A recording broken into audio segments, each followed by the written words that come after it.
What up? What up? What up?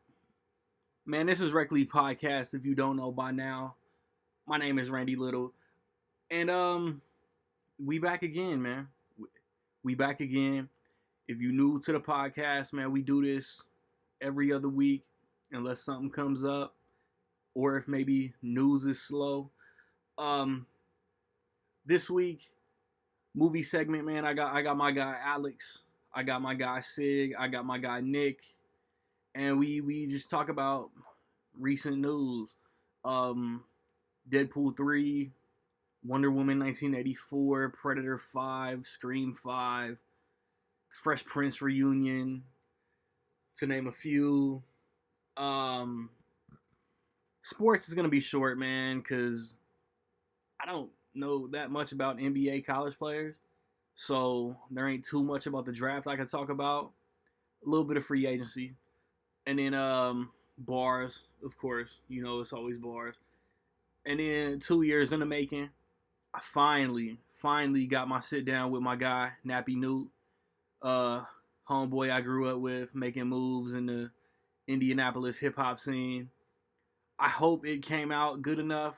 The internet was a little, you know, unreliable when we sat down, so a lot of what he was talking might have got chopped up and is too hard to make out. But it's reg league, man. We not professional. So I'm gonna use that.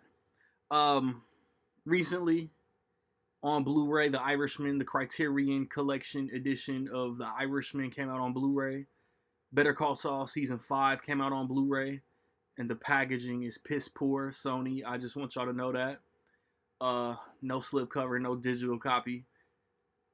And then I think that's it for a couple weeks until Tenet finally comes on Blu-ray.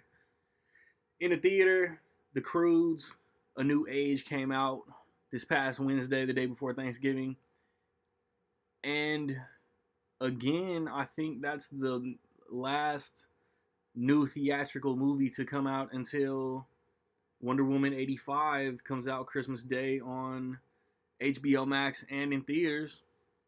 So, like I said, when I come back, me and my guys are gonna get it in. A long, fun discussion. You know, the movie segment usually takes up the biggest portion of the show. Stay tuned, man. Rec League Podcast.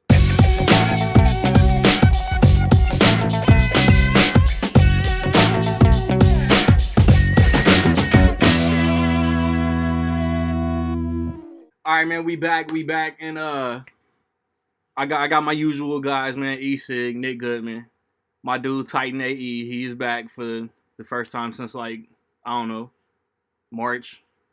And first, I've been wanting to do this since we came back on the first, man. Since I don't know, like Tenet, New Mutants, late August came. What's the theater environment been like since you boots on the ground and working, man? Well, right now, I'll give you some up-to-date info. The Crew is killing us. Like crowd size or what? Oh, man, it's just everyone's watching it. And we already sold out like 3 theaters a day for that movie. That makes me so happy. I guess it shouldn't. I guess it's dangerous. I love that. It's very dangerous. It makes me happy. It's kind of bringing back that joy of like when I used to work there before this whole pandemic started. You're selling out as far as seats, space, rows in between cut off. There's still a COVID protocol to a sellout today, right? Yeah, there's a big gap still. People have to sit 2 seats away from each other if they're not in the same family together. And of course, you have to skip every other seat, so. That's dope. That's the biggest seller since y'all reopened? No, actually, this is the first time since we reopened that it's been really busy. Cool. Because whenever we first opened up, it was slow, man. It was super slow. Like, the most people would come for is just popcorn and leave. That's it. Yo, but every commercial I seen, big movies are back in theaters. Motherfuckers are not watching Tenet. Yeah. Big movies are back. Russell Crowe. Right. That was a good movie, though. Tenet was a great movie. Yeah, let me ask you this. Yeah, Cinemark, right? Yes, sir. Duh. Do y'all actually have? I know they showed a big commercial. Everything y'all do, oh, we have sanitize. And I've seen that commercial says is the theater monitor. The theater monitor. We don't really walk in on anybody. We just we'll do theater checks here and there, but we don't have like right. a monitor there. We just do the usual thing. Right, I imagine it's The sanitation is very tedious. Y'all really got like that backpack at the in between every show. Y'all go in and spray everything. Before we had to use this big old generator machine that we had to like drag on a dolly, turn it on, Pass. calibrate it, and then pray that it didn't us. wow. And then we start spraying. Wow. Do y'all have an XD theater where you work at? An auditorium? What do you mean? What's the question again? Sorry. The big one, the XD, the Cinemark, the XD and premium cinema. Oh no, we're just the small. Because I imagine that's got to be super tedious because y'all seen how big those are. Right. Hey, just think about employees that got to spray down an IMAX theater. Oh man, I'm thankful that we have a small theater, man. Right. I thought of that. I've only been back to IMAX once. I saw Tenet in IMAX, and I thought about that like the whole time I was sitting there. Like it's like this massive room, and I was just like sitting there by myself, and I was like, they didn't spray this whole theater. They didn't walk every one of these rows. We actually spray all the seats. Every single seat. Like after it's used, we go in there and just yeah, we make sure. But I'm box office, so I don't gotta worry about that. How many? Hell yeah. How many people roughly like do you have working at your theater now? Oh, like 6. Wow. Really?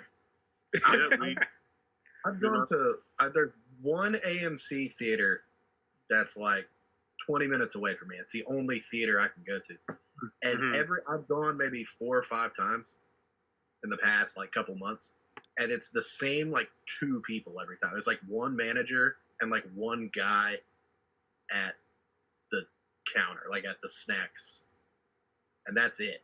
I think weekends they probably have like a couple people, but I'm always wondering like how do they clean when there's only like 1 or 2 people working in the whole theater? No, we only had like a few dedicated people come back because before we shut down, there was literally like 27, 28 people working with us. But damn, and only 6 came back. Only 6 came back. Damn. Hey, you got to get your money though. Well, 7 came back, but 1 just got fired. So how do you get fired during a pandemic? They always called in for their 1 shift. No, wow. I'm gonna pay attention. I don't even want to know. I'm gonna just look like which familiar face isn't here.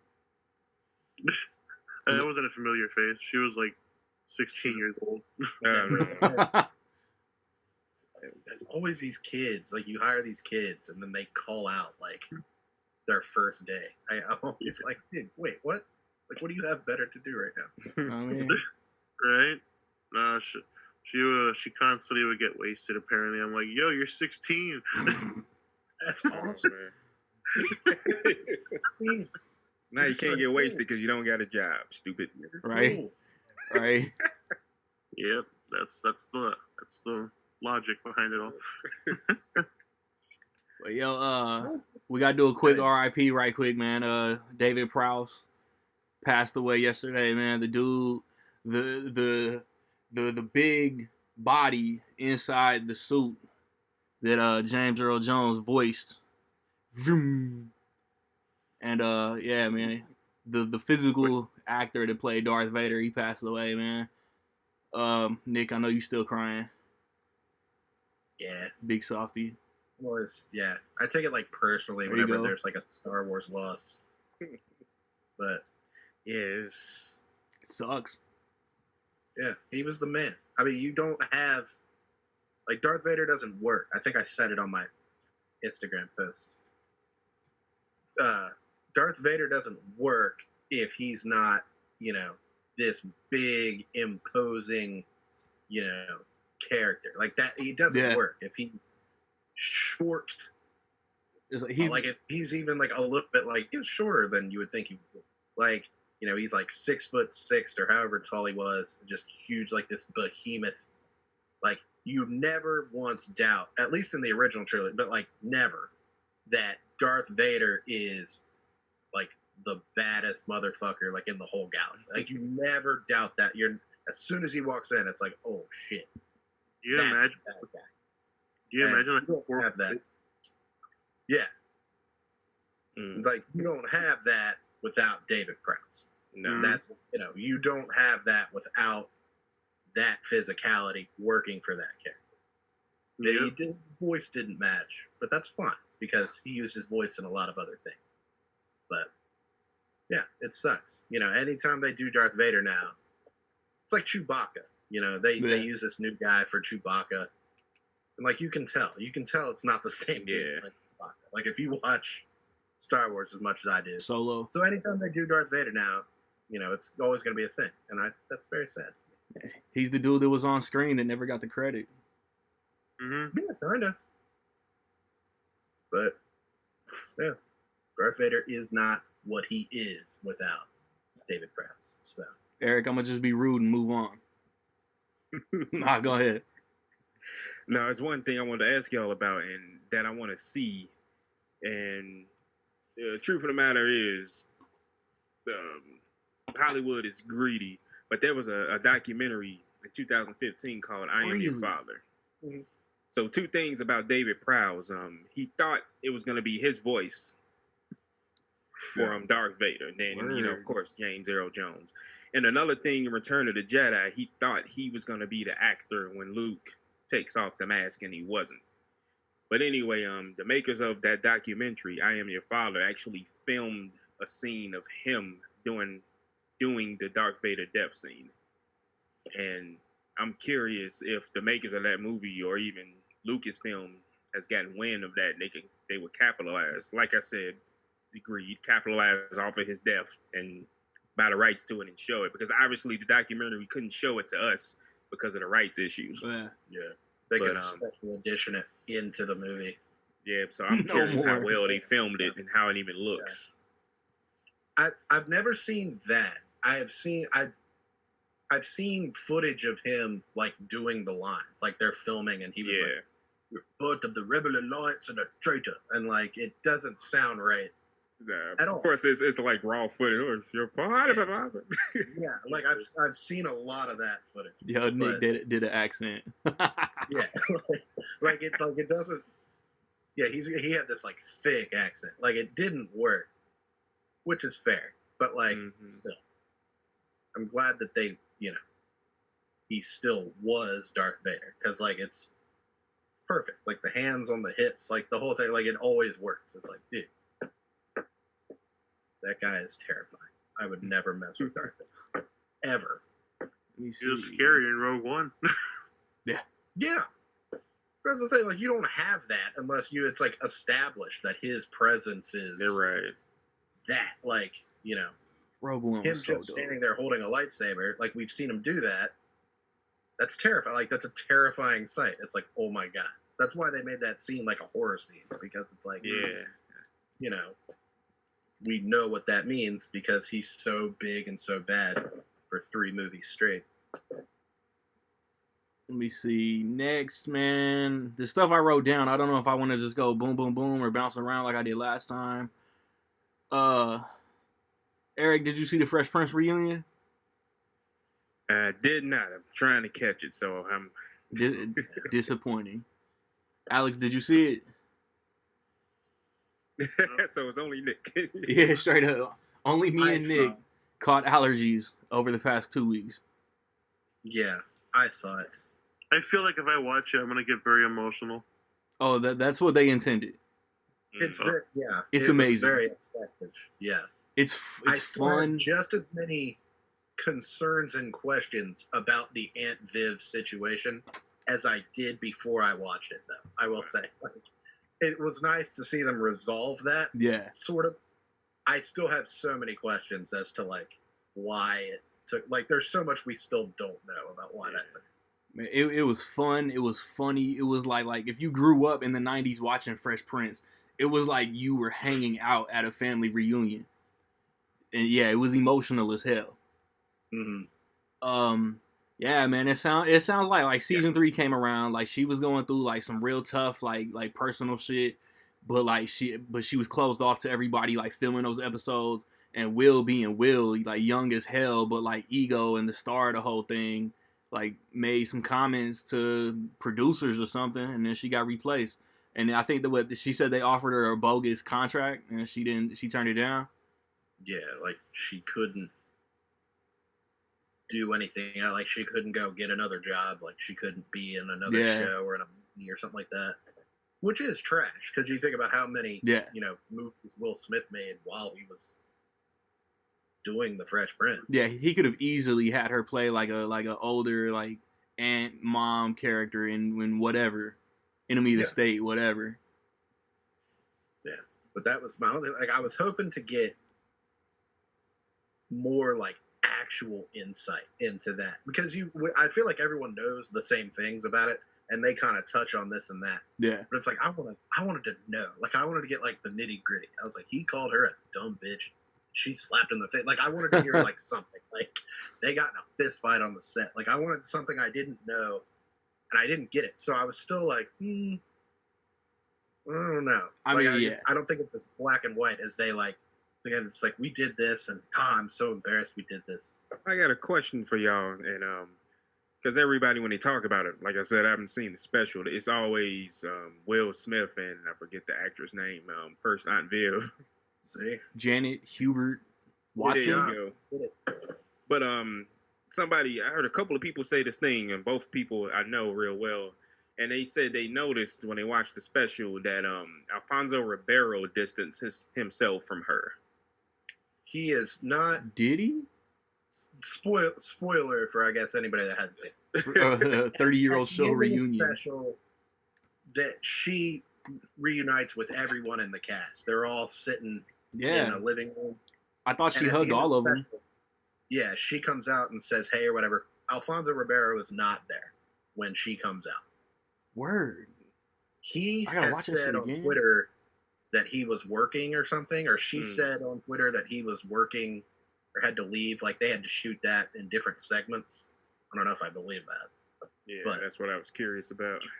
That's why my whole, like, I'm like, do we know the whole story? Because there was always rumors that they didn't get along either. Or like after she got fired or let go or whatever, that, she like unloaded on like everybody on the show. So I'm always like, what really happened? Like she was, I don't know. Like I have like my speculations, but it's like I wasn't there, so I'll never really. Right. I don't want to say something and then have it be out there and then get really famous in 10 years. Well, you said this on this podcast and it never took off. Aunt Viv. But no, I enjoyed the special very much. Yeah, like things that just watching like highlights and stuff like that, man. James Avery might have been like the best actor hands down on any 90s sitcom. Yeah, he was cool. Like they make him sound so cool. Like they'd be like, he was sitting in his dressing room just blasting old jazz, and you'd go in there and he would tell you that. It's like, God, that's so cool. I want to do that. For no reason, like just be in my bedroom blasting old jazz and have my neighbor come in. Be like, who is that? And I'm like, oh, my son. Let me tell you. But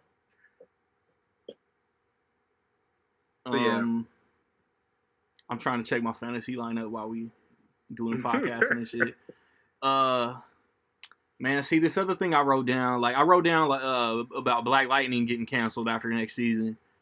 But if y'all ain't up to date on that, it's my complaint about Black Lightning, one of the top 2 or 3 best shows in the DC CW. I don't think there was any clarity or explanation with like Supergirl. Did they agree after this season that they're gonna be able to like put a bow on it, or is it gonna be canceled with a lame cliffhanger like the Marvel Netflix shows? And Legends of Tomorrow, about to get a season 6. I know I've said this shit like 2 or 3 times on the pod. The weakest show, hands down. Like, it's that awkward cousin that you have to bring to the reunion, but you don't want to. And sorry. Black Lightning killing it, but isn't going to get anything past season 5. And again, I know I put this shit on Twitter. Why retcon, bring Black Lightning into the universe, into the Arrowverse, set up this whole, like, Hall of Justice with the dope table, every hero has their own chair, just to start canceling all these shows. Mm-hmm. Maybe that's just the end of it. Like, once everybody has a chair, like, it'll be like Finding Nemo. They'll just be like, now what? And then that's the end. Like, there's nothing left to tell. Don't put that evil on me, Ricky Bobby. Like, to me, Black Lightning, we've talked about, like, Randy, like, you and I as, like, movie collectors. It's like, I feel like they treat that show differently than the other shows. And it's racism. I'm saying it out there. Everybody can hear it. But it's like they you know, every time Green Arrow or Flash or something gets a new season, Stargirl, they're available in stores. You can buy them. But like Black Lightning season 2 and 3, we're not. What is that? My constant complaining finally got that show on Blu-ray. Some angel out there in the stratosphere heard me specifically. What is the explanation for that? Racism. That's like my only thing. I'm like, that's it. Like, it sounds like a joke, but it's like, nah, it's now that Batwoman is played by a black girl, do they give it the same treatment? Like Constantine on NBC got a Blu-ray release. Like Pennyworth. And all that shit. Like they all, you know, all those shows were, you know, got releases that were not really hard for me to get. Yeah, it's like an afterthought, Vince. It's something. Krypton got both Blu-ray. Krypton got both seasons on Blu-ray. It's like I had to go in and find Black Lightning on like some special archive site. That's crap. It's crap. Yeah. Anyway, it's ridiculous. But that's what I'm saying though. Now that Batwoman is played by a black girl, do they do the same thing? I guess we. I'll bet they do. I'm not holding my breath for a Batwoman Blu-ray in August. We'll keep an eye out. Because I buy all that shit. Yeah. And I've not watched almost any of it. I've watched like a smidge of Arrow, like when it first started. But yeah, I haven't watched any of it. But it still like makes me mad. I'm like, you're telling me I can't get season 3 of a show that I don't watch? So I'm like, bruh. I don't know. Like, I felt like that show, like, that's the first thing I thought when I read that it was canceled. Like, it doesn't affect my life. But I thought, like, they treated that show differently than all the other shows. Like, The Flash is on, like, this pedestal, and people don't even like that show. Like, when on Twitter, like, they talk about the horse drawing of what show is this. And everybody always says The Flash. Like, The Flash fell off at some point. I don't know. But I would say the first like 3 seasons of The Flash are damn near like really good. Like for being CW, for the production value and the story, narrative, all that shit. The Flash is really good. So I like season 4. They use the Thinker as the villain. Like they put Barry in some situations that it's like it's crazy how could he get out of this? But you know by the end of the season he's going to. The last 2 seasons have been pretty. Ugh. Yeah. Maybe. But like that'll get another season. Arrow went through the same shit, and Arrow came back really strong. It's like Gotham. I did watch. Gotham was so hit or miss. The whole show. They kept it on, and it always got nice Blu-ray releases, and it got a lot of hype. And every year, sucked. Like if we're being honest, like I enjoyed it, but like that show was stupid. Yeah, so, I like.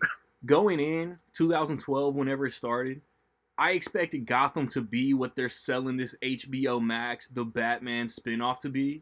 Like a cop show set in Gotham with no outrageous, outlandish characters.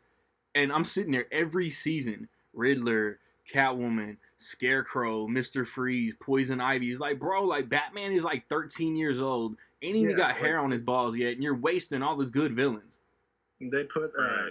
Harvey Dent was like that, like mid-30s dude. Yeah. I was like, Harvey Dent and Bruce Wayne are supposed to be like best buds. In This would be, college within together. 5 years. Yeah. That was my.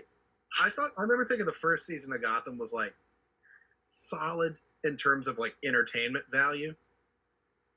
It had But Bullock. like, it was They more or teased less Red Hood. Yeah, like it was more or less what they advertised. It was like kind of like Law and Order City. They're like, this is some kind of fear toxin. Jung Jung. Like it was it was that for like the first season. Then the second season, like the first half was that. And then something about like when Mr. Freeze came into the picture and like Hugo Strange was like bringing people back to life and all that shit. Like that, when I started to fall. I was like, this is. And you know what, Nick? I think what that is, Randy mentioned about the premium channels. I think the messed up thing about those network shows is they have there's a lot of filler. It have to be 20+ episodes. Yeah, exactly. And imagine those being on like a Netflix or a premium. You know, you only have to have 10 to 12, and you don't have to have that much filler. Yeah, and Gotham definitely suffered from that. Yeah, a lot of those Netflix shows that have like 10, 12 episodes still have filler. And that's crazy. Some of the stuff, it's like, God, I have to get through the rest of this. Yeah, but like you said, I only see like Strange bringing people back to life. I see that as a writer written into a corner and trying to get out. Like, we shouldn't have got rid of that. And Hugo Strange. Yeah, shouldn't have thrown Jada Pinkett off the roof. Yeah, and bring her back. And it's like, why? What's Mr. Freeze's zombie? And Mr. Freeze. Like Gordon's girl from the first season kept getting like more and more extreme. She was like homemaker to mob boss over like 3 seasons. Yeah, it was. That show didn't get enough. But again, we bring it back to the imbalance of like people didn't really talk about how ridiculous that show was because it was like it was just like Gotham. It's like Black Lightning, from all I've been told, is a great show. Yes. When the first season came out, they kind of hyped it up a bit. I remember being the dude that plays Black Lightning was on Friday Night Lights. He played Michael B. Jordan's dad. Fun fact. But I remember seeing him being like, "Oh shit, it's that guy." But like, I still didn't watch it because I thought at the time it was part of the narrative. So I was like, well, I can't start that. I'll be lost. But I've heard it's great, and like, you know, they don't hype it up, they don't advertise it, and then they cancel. Season 1 is cool. Like season 1, they were finding their footing. 2 and 3 are damn near phenomenal. Yeah. Alex, you don't pay attention to the DC shows? Sorry? You don't pay attention to the CW stuff? I try to watch some of them, but the fact that I don't really have much of a cable connection or like any kind of like Fire Stick in my room, I don't really get the chance to watch most of those things. Okay. Yeah, I did watch a few like episodes here and there with a friend of mine a while back. I did watch Arrow. I did enjoy the first 2 seasons like that I watched with him. Currently, I'm trying to look for a way to watch the original granddaddy of all those shows, which is Smallville. Is that on HBO Max? About to have me look something up. Feel like it is, but I don't remember seeing it on there. So, yeah, I don't think it was either. Saying, I don't know, I said that. Yeah, right now I'm currently just up to date with mostly a bunch of Star Wars stuff.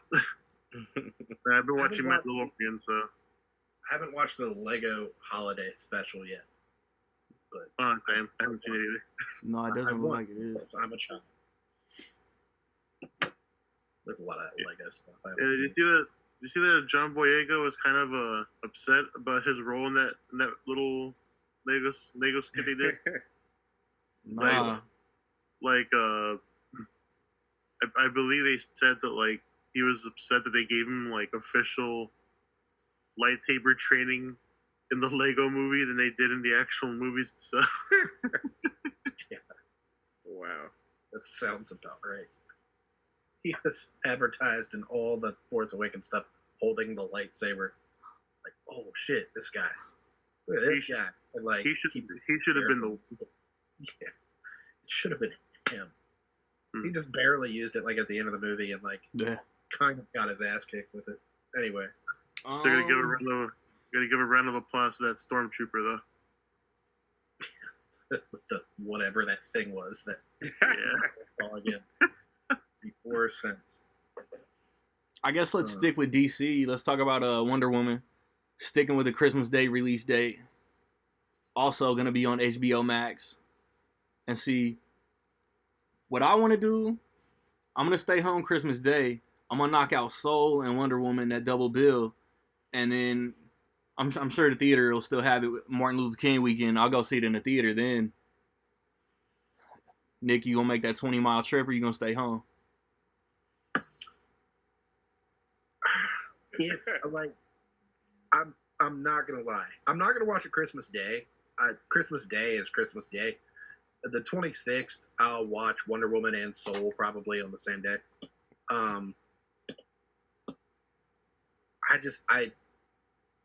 If my IMAX theater was open, all my theaters around me are Regals, and I got one that has an IMAX. If it was open, I would pony up and go see it in IMAX.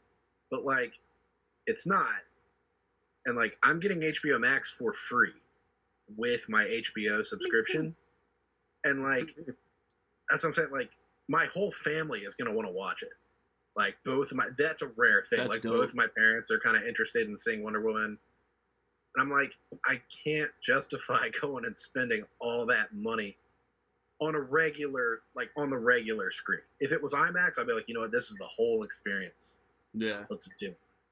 But, like, I could change my mind. I reserve the right to change my mind at any point. But, like, I'm probably just going to watch it on HBO. Once I hit publish, you're obligated. Yeah. I get to watch it for free. Right. That's what I was gonna ask. I swear that's what I was gonna ask. Working at the theater, do you get to get a preview before y'all open it to the public? No. Mostly the managers get to watch the little preview before we actually put it out there. But as a rule for employees, we get to watch movies for free with the free guest.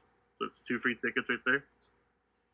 And the only thing is, we can't do that. We can't do that rule with Disney movies. That's the only rule. Like we can watch any other movie for free right away. But if it's Disney, we gotta wait like a whole 2. Of course, it's Disney, the greedy mouse. Hell yeah. My best friend in high school used to work at the Regal Theater, like right down the street from us.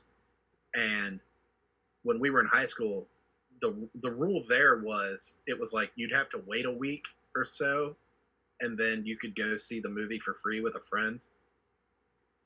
And we used it to go see like the dumbest shit. Like we went and saw like Nacho Libre and like Accepted, like all these like just like stupid movies instead of going to see like films. Accepted is an underrated gem. Yeah, like that was the rule. It was like you wait a week. Like it can't be like a brand new thing. Whatever year that was. That was probably like 2006. And that's funny how it work. Technology wise, because I'm a tad bit older than you youngins over there. Yeah, don't say.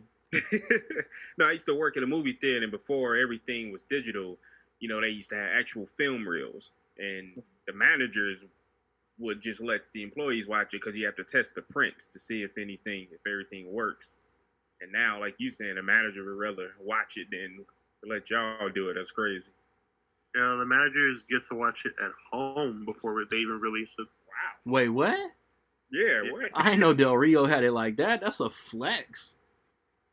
Because like our senior assistant manager is the movie junkie of the theater, and he's sometimes the volunteer that watches most of the volunteer. Yeah, it's like a volunteer tribute. He's taking one for the team, jumping on that grenade. He's like, I don't want you guys to watch anything trashy, so I watch it for you. I'm like, you think everything's trashy? So that's why this theater doesn't show porn. Oh man. He's doing Brad Pitt in Fight Club. He's at home splicing one little piece of porn into every movie. And then there comes Paul Rubens. Pee Wee Herman. That's I crazy. remember when I saw Infinity War in the theater, I saw it like Thursday night, so it was like 6 o'clock, 6:30, whenever. And I want to say that was like about the first showing of the night. Like I wanted to see it as soon as possible. And when it was over, everybody was crying and shit. Everybody got up and was like leaving. And this employee, he looked like an employee. He didn't look like a manager. He looked like just like one of the crew. He came in and was like, "Ladies and gentlemen, just letting you know there are lots of people in the lobby, lots of long lines. Watch what you say and like don't spoil anything." And everybody was like, "Okay, yeah." And like we were walking out, and like somebody asked him like, "Oh, did you get to see it already?" And he was like, "I saw it Tuesday." I remember like, what the fuck? Fuck you. Yeah. I was like, Yeah. You've had that knowledge for 2 days? The benefit for me being box office is that I get to avoid all that stuff. Oh, dude. I can't believe If I still worked at the theater and somebody spoiled something I hadn't seen, I'd slap somebody. Yeah, that's just. Homer Simpson. I can't believe Darth Vader is Luke's father. Oh, but you have to watch out. Like, I'll get to see movies with my mom. I forget what we saw. I saw Endgame like 4 times, and I took like different people, and I saw it with my mom once. I think it was Endgame. It was like a week after it came out, and we went walking outside, and there were still tons of people, and she just started talking. She was like, "So that's it? Like, there's not going to be an Iron Man 4?" Oh, wow. I was like, "No, because it's not in his contract, mother." Like, I was just like, I was like, maybe there will be. Well, maybe there actually is going to be, too. Like, people do that. People just walk out and just start talking. Yeah. Or they'll get on Twitter. Twitter is a dangerous thing. Bro, some guy almost ruined Endgame for my coworkers. And I'm sorry. And tell them I apologize. Some guy almost ruined Endgame for my coworkers, and like there was like a mob of like people already going to kick his ass. And I'm like, it goes to show how committed people are to a series, So like it's a beautiful thing, but it's also a scary thing. Yeah, it's like whenever I think it was like Endgame and like the Rise of Skywalker, like whenever a movie like that comes out, like I'm just off social media for like 2 days. Like I'm like, you know what? I'm doing the bare minimum on my phone. I'm not even looking at other human beings. It's like I'd go into the Rise of Skywalker, and if I'd have noticed anybody's like face, like angry face, I'd have been like, oh no, they kiss probably. You know something, Nick? A little bit of a segue thing, and y'all know what I'm talking about. Star Wars. The thing that's killing me is The Mandalorian. This is happening a lot with The Mandalorian. People spoiling. I'm like, damn, when the hell did you watch? I wake up and I see there's a certain character in the most recent episode of the show. And we knew the actress was going to be on the show, but it was another important plot detail. Gina Carano. And people are giving it away. I'm like, Jesus Christ. I made a tweet. Yeah. I over here, episodes don't drop until like 3 a.m. I found that out the hard way. I was going to watch the first episode like at midnight. I was like ready. Thinking it was midnight. Me too. And I was like, oh, it's 12:05. Like I was like looking around just like, so I was like, I'm not going to stay up till 3 and watch like an hour-long episode of something. Like, and maybe if it was like 1, I could do it, but I'm just not going to do it. So by 9 o'clock, I get up and like the first thing you do is like open your phone and like make sure no one's dead or whatever. Like you just look at the news. Entertainment Weekly news like pops up on my thing, and it's the first headline. Like, shows a picture of the child, and it's like the whole thing with involving the child of this episode is in the headline. And I was like, wow. Somebody should be fired. Like, I was just like, okay, great, awesome. Now, that wasn't the only thing that happened in this episode, but like, you kind of knew, but still, The It's like it Mandalorian wasn't dies. confirmed that Rosario Dawson was in the show. It was just kind of like reported that she was in the show. Mm-hmm. So it was just like, okay, like just seeing it happen for real. It's like for sure. Okay, for sure. Like there she is. But, you know, other than that, what a great episode. That just outstanding. Nice. I'm just waiting for my brother to get back, so I watched the last 2 episodes with him. Oh, well. Now, I'm glad we didn't go into spoilers. now you guys are Twitter. Yeah.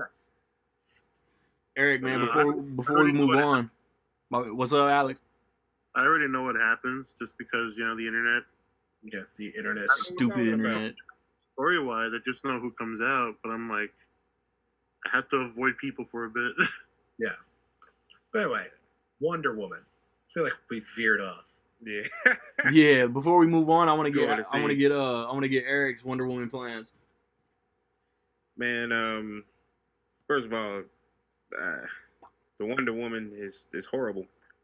Yeah. No, We saw it 2 years ago.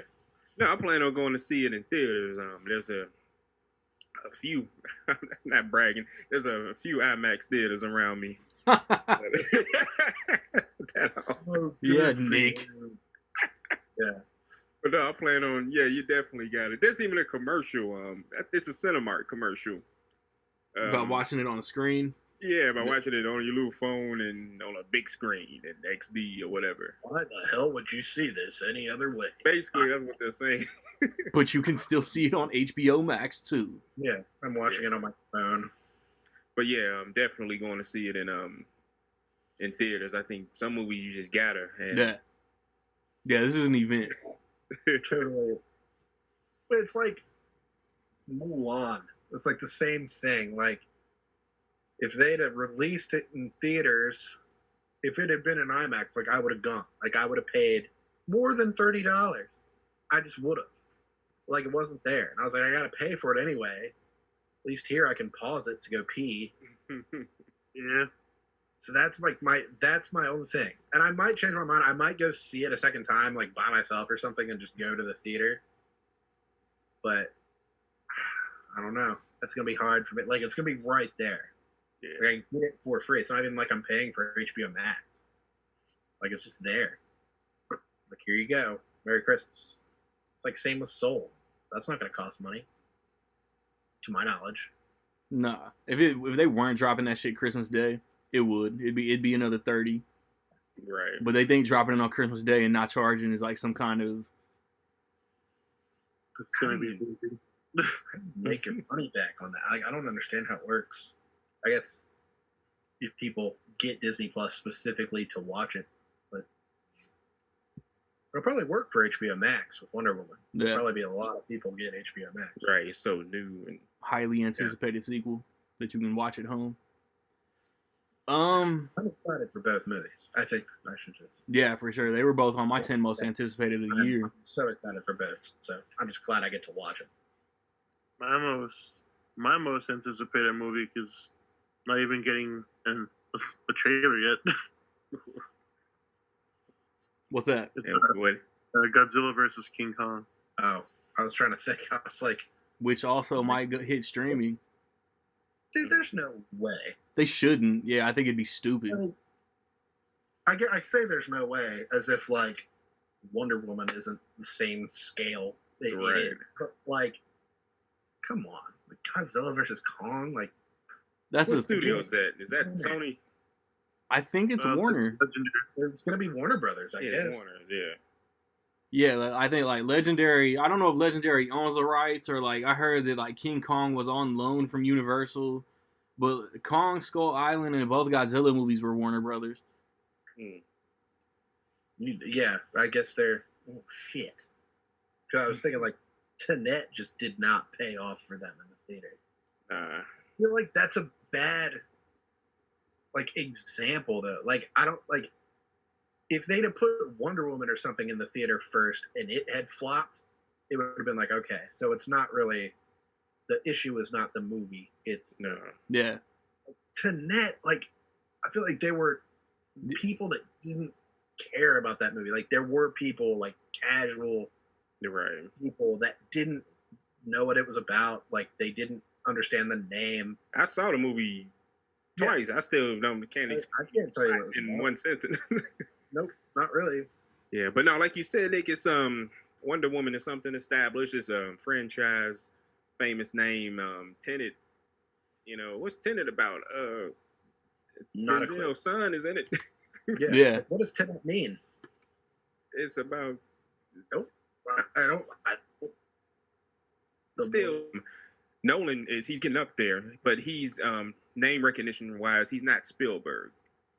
No. You know what I'm saying? You can just throw Spielberg out there. Everybody knows who Steven Spielberg is, but Nolan is he's a name, but the most average folk won't know. Yeah, he's still not like he is a brand, but it's still like. But no, that was a huge risk, to do that, to put the weight on that movie's back like that, and it's a rare original movie, and so yeah, it had everything going against it. So yeah, like that's to me, they keep using that as the example. Like Tenet was this failure, and I was like, it cost this much money to make, right? And like it was a gamble anyway. Like it would have done well, like in normal times. Yeah, of course. But like the word of mouth was so like weird with it that I was like, we didn't need that movie. And I hate the stupid, like you said, the media mentality, that Goofy TMZ mentality. Is this gonna be the movie to bring back? No, we're still in a pandemic. Probably not. Yeah, like it doesn't matter if it was a hit or not. It's not gonna bring. You still got to do social distancing, and people just don't feel safe going back. I don't want to die going. Damn, I think you're gonna die, but it's like most of the people that are saying that are like the people that didn't really go to movies in the first place. Like they would see one everyone at work that I've ever talked to, like when we talk about movies, they're like, I can't even remember the last movie I saw in the theater. Let me ask some. Like, well, I've got a little one at home, so if I'm watching a movie, it's Moana again, and I'm just like, oh. I got an interesting question. I'm sorry, Dick. No. Alex, being box office. Before the pandemic, how often do you get people that just come up to the box office and ask, "What's this movie about?" Is still people like that exist? Every single day, man. Wow, that's that's weird to me, being a movie nut. I'm sorry. Did you see his face? The worst part is that when they call and ask, like, what's this movie about, I have to, like, either go off of what I've seen in the trailer or just read the description, which is vague as hell. Yeah. And I'm just like, yeah, the movie's about a kid who gets lost in the jungle and tries to find his way through. Like, what kind of knowledge are they going to get off of that? Yeah, that's so Cody can ask what Tenet is. What's Tenet about? The way I describe Tenet is the new Christopher Nolan movie. You mind having a headache the whole time. Yeah. Say, what is Transformers Revenge of the Fallen? It's like, you ever had like a child throw toys at your face for 2.5 hours? Oh, that. Yeah, 2 tickets, please. I guess the Fallen trying to get revenge, and Transformers, they bring your ass here. Watch it. It's Transformers. Who cares? Like Tenet and all that stuff, man. That movie took forever to leave the theater. Yeah. It's still there. It's still there, right? We just barely got rid of it. Like, just barely. I think the AMC down the street has, not down the street, it's 20 minutes away, has like 2 or 3 shows a day for it. So it's like they've got these random, I don't know, like this, the AMC is just doing it right to me. I don't know what Cinemark, there's no Cinemarks here, but AMC are showing like whatever they can show. Like there's Netflix movies there, there's these like, Jackie Chan has some new movie that like probably would have gone straight to video. I think that's like crazy. Mank is showing at AMC by me. You're right. Yeah, Mank and that Hillbilly Elegy and like the Christmas Chronicles, like all these movies that are on Netflix, trying to get money. From the theaters a week or 2 before. That's awesome. Like that's a great idea to me. I don't understand why Regal didn't do that. For Cinemark, we're showing a bunch of old movies too. We right now in my Cinemark, we're showing the Santa Claus and we're replaying Frozen. Yeah, I saw Frozen on the marquee at the AMC when I left the other day. Why Frozen? It's not Christmas. Yeah. Anyway, Well, it's cold outside. I guess. But it's like, yeah, they're doing a string of like Christmas movies. Like every week they're getting a new Christmas movie, which is a great idea. Yeah. And Right. they're like as many movies as they can. Like it doesn't really matter if there's interest. It's like, we got this. If you want to just sit, you might like this random movie with Josh Duhamel that you've never heard of. Like just play it. Like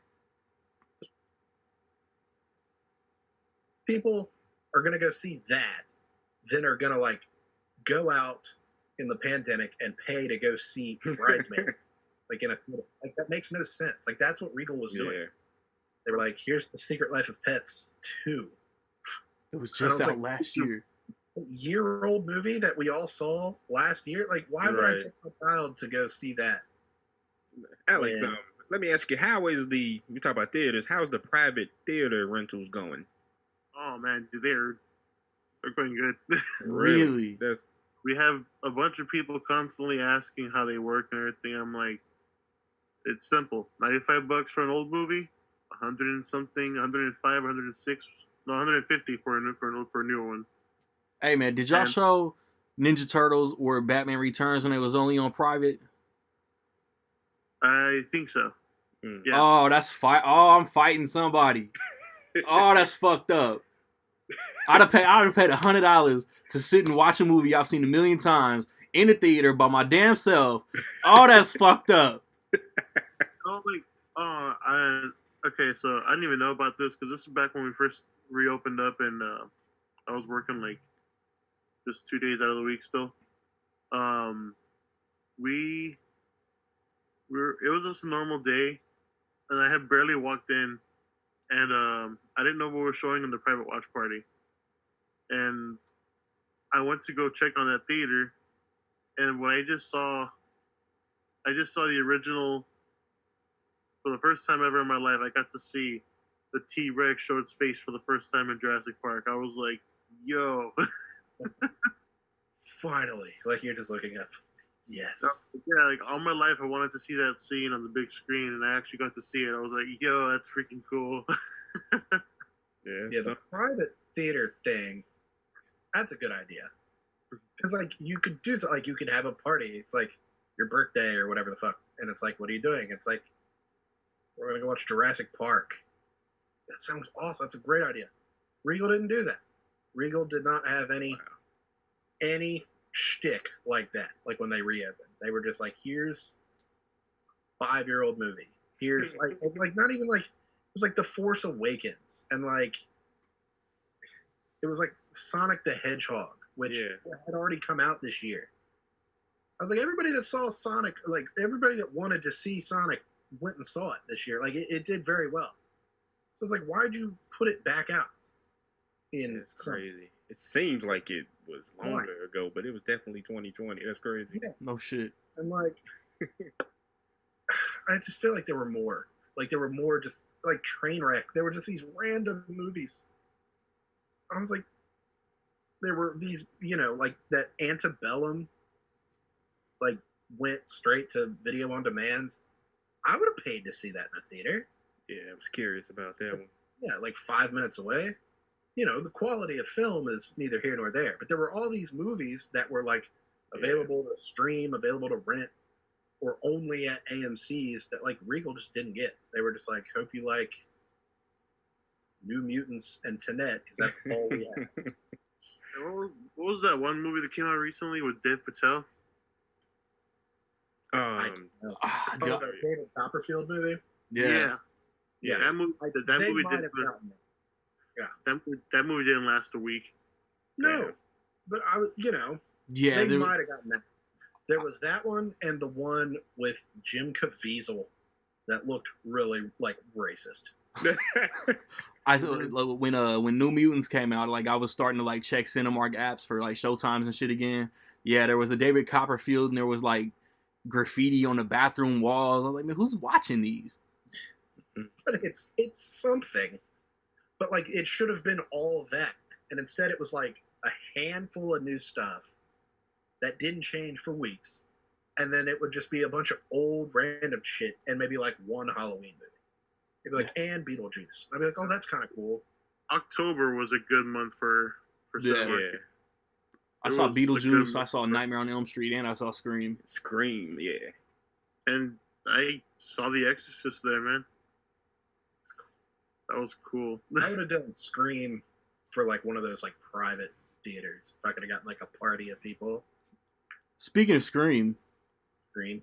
so actually, I'm gonna cut this shit off because we close enough. And speaking of Scream, how do we feel about Scream 5 just being called Scream? Eric? Man, I don't give a fuck. No, I'm just kidding. No, it's the the Halloween thing is what's in. So, and the social media age is the short-term memory and all that. So, like, but yeah, it's gonna be, I guess, billed as what's the 5th movie? Yep. Yeah, I don't know. They might. When is the release date? January 2022. Oh wow, there's plenty of time for them to change it. Just Scream put that 5 on the S. Right. But no, I don't have a problem. I think it's kind of interesting to come full circle. I imagine it. But you can't say it's the last one. I mean, part 3 it was supposed to be a trilogy. Yeah, no shit, right? It's So, like yeah, but no, I just can't wait to see it. yeah, so I don't know. They gotta like I think Nick said like don't retcon, don't erase 2, 3, and 4. Nah. Like the big Yes, the as big long as 3 they are don't in do it. that. It's got to be a continuation. Yeah.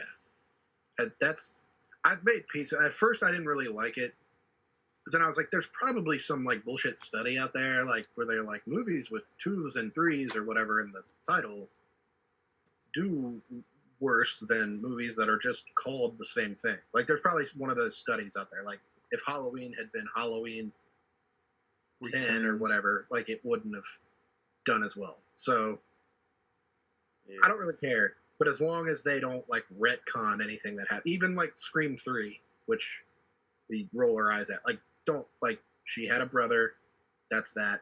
Don't fix it. Like just make it a continuation. Yeah, straight. Don't like retcon and erase the Thorn trilogy or Halloween No, H2O. yeah. But now that y'all speaking of it, 5 in like slasher movies is a real bad luck thing. I mean, Maybe Friday that's the it. 13th 5, Halloween 5. Trash. The 5th Chucky was Trash. see the Chucky. It wasn't Trash. what people thought. Trash. As you said, like I like all the 5th ones. I like Jason 5. I like Halloween 5 more than Halloween 4. I'm the only person in the world. And Dream I Child. like Nightmare on Elm Street 5 more than 4. Or as much as 4, at Nick- least. Nick, you're the So- oddball of the show. But yeah, Yeah, see, hell- the worst Chucky. Yeah, it's just they just went all Hellraiser in with the 5. batshit That's craziness. for sure the worst Chucky. But as long as like Marley Shelton is in Scream 5 or Scream, Yeah. and she was only in 4, to my knowledge. Yeah. Yeah, that's pretty cool. I like that they're bringing her back. Speaking of sequels, I thought this one was stupid, but they did that sequel of Shark Boy and Lava Girl. Don't get Nick started. Come on, Randy, go on, talk it down. Real quick, I've never What- seen the why- first one. why didn't Taylor Lautner come back? So who is that guy? Some guy. Like, Who the hell is he? We just Some know it's guy. not Taylor Lautner. that's what I say when I see any guy. I'm like, well, that's not Taylor Lautner. Any guy in any movie. Some So guy. I was like, they brought back her, Yeah. and she was great. I'm just gonna Yeah. say that out there. Like, I don't even remember her name, but she grew up. Some kid stars grow up weird looking. She looks great. But what was Taylor Lautner busy doing? Like, he was like, I've come too far in my career to go back and play Shark Boy. Like, people love Shark Boy. Like, people Yeah. that were young when that came out. Not people. But let me ask y'all this: is it actually been confirmed? Yes. All right, because I've Yeah. never. Because Yeah, I just there's glanced at I saw the picture. I'm like, oh, I wonder. Robert Rodriguez like shared it. He was like, they're back and they're parents or something like that. And it's like pictures and all that. Like, Mhm. I want to say I'm gonna stick with my theory on Taylor Lautner and be like, he just probably gained too much weight and couldn't get the muscle back. Maybe That's not a hard thing to do. Him being a skilled martial artist, and he could still move, and he wasn't like obese or anything. He just gained. Did he really gain weight? Is there a picture of fat Taylor Lautner somewhere? Yeah, that's what I mean. Because let's see. As an actual certified personal trainer and certified nutritionist, all us fat guys need a confidence boost. But no, it's not. To sustain that type of shape he had in Twilight is unrealistic. Yeah, I remember hearing like when he was doing Twilight, he was being fed like a dog. Like they were like feeding him like meat, like between every take. They were like, "Here, eat this meat patty." Yeah, they literally, because you have to maintain. Yeah, he had to be like, he had to look like that. He looked awesome. But even, what's his most recent thing?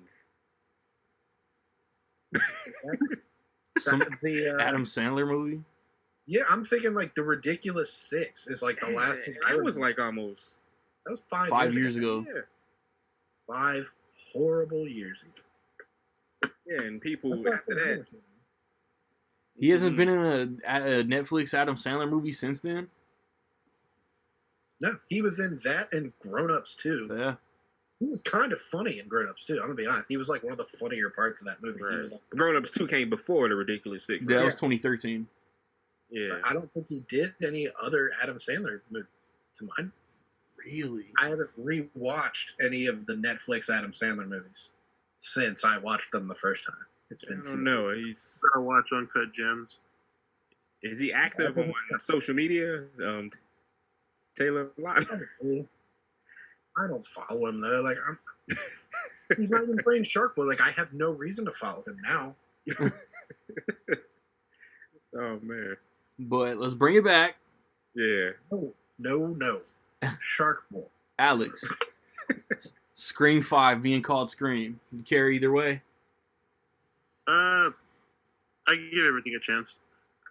Nice. Like I'm open-minded to. I don't judge a book by its cover, you know. Oh, I do. Yeah, let's judge books by their covers. Like that, you're supposed to sell your book with your cover. Like that's the cover's job. That's how Goosebumps hooked me. Judging books more often by their covers. But anyway, let's stick with another 5th movie in a series. The director of 10 Cloverfield Lane is about to do Predator 5. Do we care? I do, man. 10 Cloverfield Lane is amazing. Yeah. Is it? And like, it's not. I know it's not as sure as I'm sitting here, but like, is it a continuation of? Right. That's what I want to know. It's not, and we know it's not. It's like, how many licks does it take to get to the center of a Tootsie Pop? That's what I'm saying. Like, The Predator didn't do that well at the box office. I don't think it did like horribly, but it like didn't do what they wanted it to do to like reboot the franchise.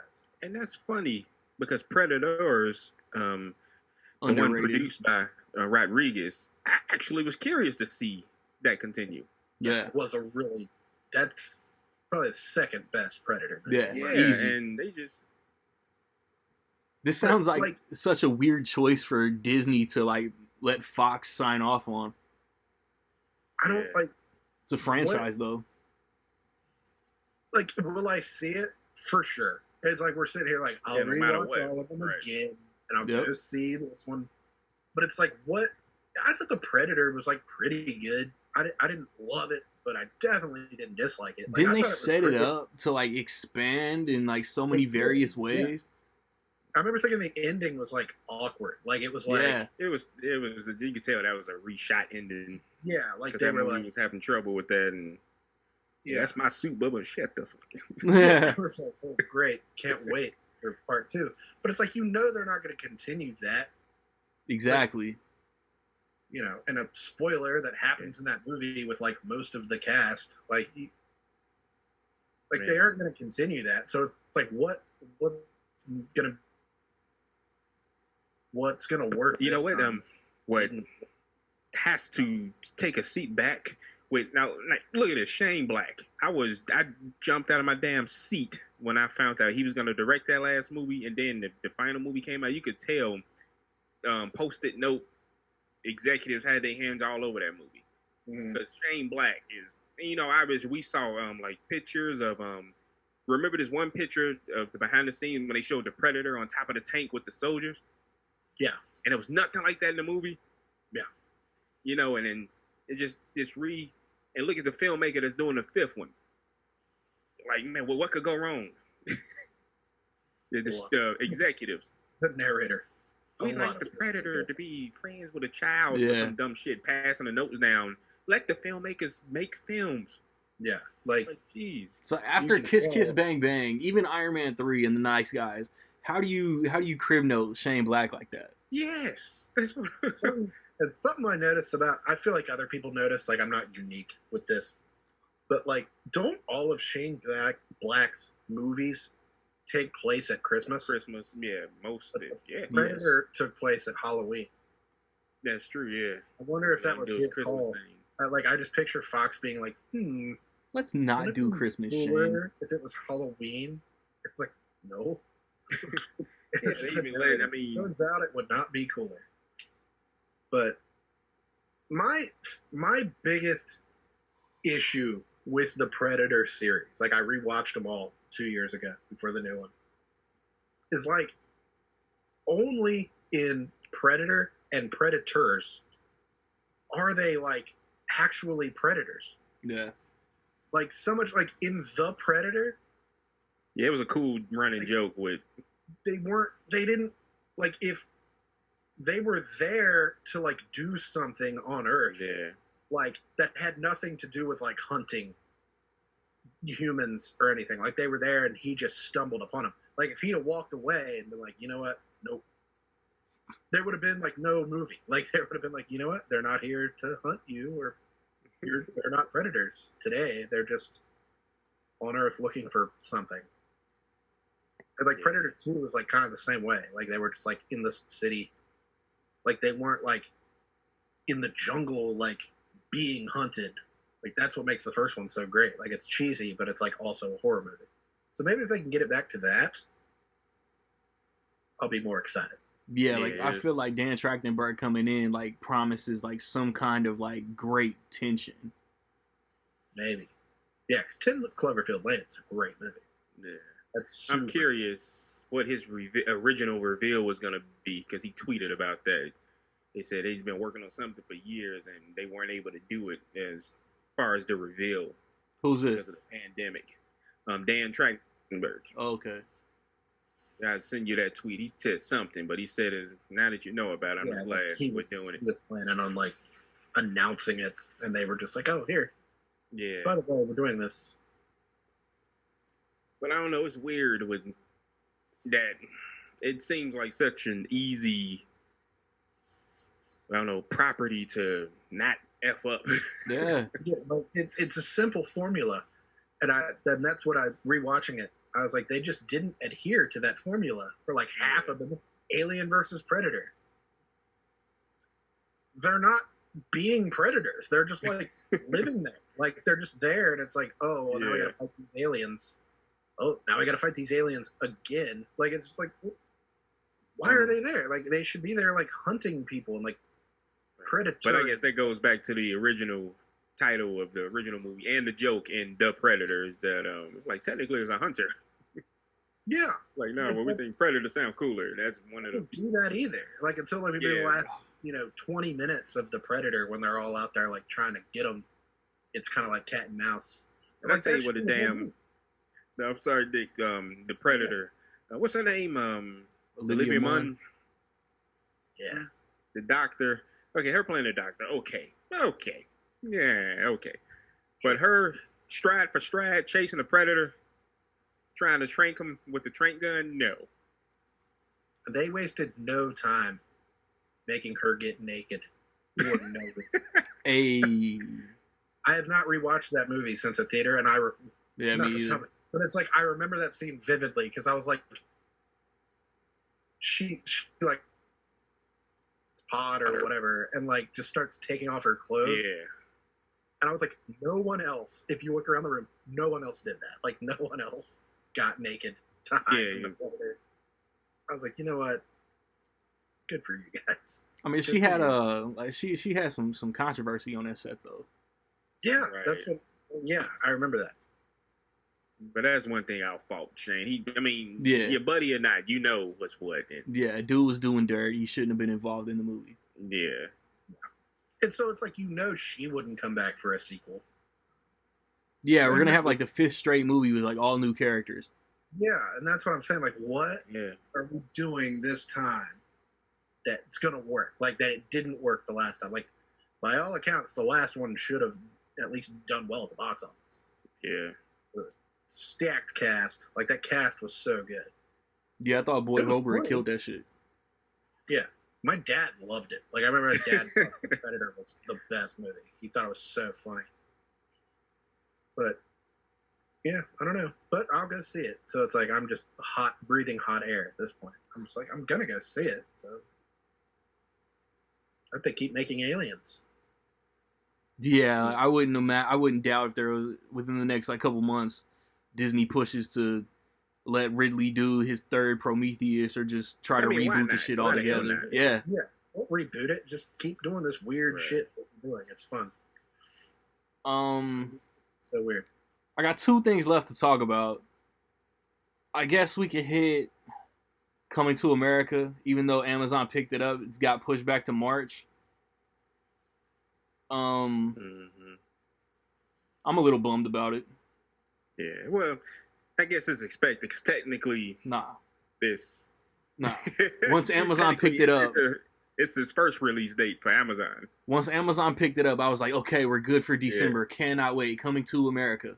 Yeah, because I just knew as much as we wanted it to. But yeah, as awesome as that is, that we'll be able to sit at home. I would have loved to sit in the theater. I actually saw Dolomite Is My Name in the movie theater, in a pack, and just seeing Eddie Murphy back on the big screen in top form. You know, imagine seeing this, but of course, most of us might watch it with our family and people we know. Yes, But yes. yes. Fuck you too. But yeah, I can't wait for it. It's just the cast in it and the people making it, and yeah, too bad it won't be on the big screen, but it's good to see. No shit. I'm thinking of movies that would have like been a good argument to get people back to the theater. A lot of people would have gone to the theater to see Coming to America too. Yeah. A lot of people would have been like, you know what? I'm good. Now's the time. I'll get back. What is it, March? Hopefully Amazon, if this shit is calmed down, will put it like a limited release. I hope so. That Won't would be cool. come here, but I hope so. It would, like I'm just saying, like if it came out in theaters, it would make money. I would even say it would make more money than pretty much anything that's come out since theaters reopened. I don't know anybody who doesn't like Coming to America. Yeah, like that's what I'm saying. Like that's a whole thing with a lot of people. A lot of people love Coming to America. So, but I'm excited. I'm kind of studio. What's the? I like knew it was coming out in December, and so like towards the beginning of the year, I decided I wanted to like rank Eddie Murphy's like whole filmography on Letterboxd for like 2 people to see and read. So I was like, let me rewatch like a big chunk of just all his movies, and I ended up rewatching like almost all. Like I was like, it's been a while since I've watched 48 Hours. Why not? So good. And I started in January and like just kind of kept it going throughout the whole year. And I finished the other day, like I rewatched 1,000 Words, and like I was like, I'm all set for December. I'm just gonna rewatch Coming to America and then see Coming to America 2. And like I could have just started it next year. Could have started it this January. Started with Trading Places at Christmas time and just gone, but whatever.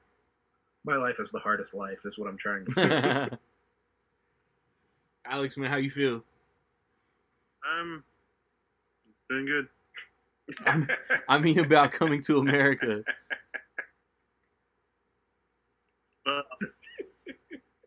the topic, I didn't even know about that movie. That was awesome.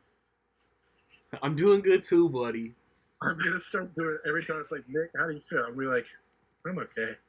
Kind of bad. I've been better. Oh man. I didn't even know about that, honestly. So I'm just kind of like listening to what you guys are saying, whatever Hey. about it. 'Cause I'm like, But I'm you pretty have interested. seen the original, right? No, I haven't seen the original. God. Oh my God.